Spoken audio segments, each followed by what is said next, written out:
On this bustling corner of downtown Salt Lake City, time moves slowly. This was made circa 1860 in Vienna. In a place where success is measured in centuries, not in 9 to 5s.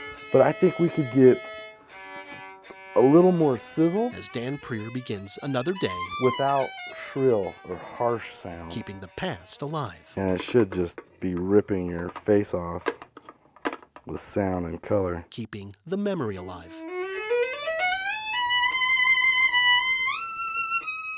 My dad's legacy and his work allows me to be where I'm at. In Germany during World War II, with the Soviet forces advancing, 3-year-old Peter Prier and his family fled. 15 years later, he arrived in America, a master violin maker, eventually settling here in Salt Lake City.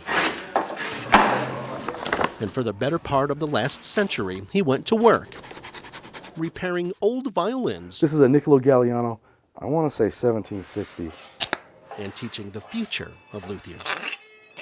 We were the first violin making school in the United States.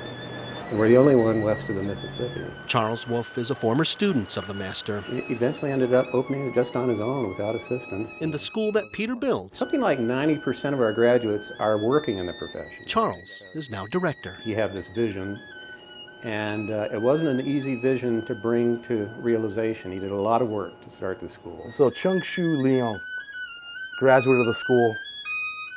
He's a Formula One race car driver. If you want someone to make it sound good, have Chung Shu play for you. Time and distance are forever married. Sacramento, California, China. Richmond, Kentucky. On display perfectly by the students who arrive from all over the world And they will turn into very beautiful red varnish. to learn the German immigrant's technique, a painstaking mirror of skill and will. It's overwhelming at first, but eventually, as you continue to do things, you become more aware. Honed by Stradivari himself 4 centuries ago. So we're very meticulous, very meticulous. Time here is measured by the stroke of the plane, Some Utahns are mourning the passing of a violin legend.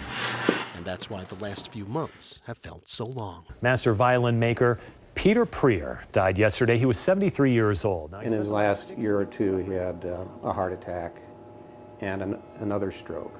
And so he was weakening, but he was such an innately strong person. He was a big man. It just seemed like he would go on forever. Take a moment to consider the pictures on the wall.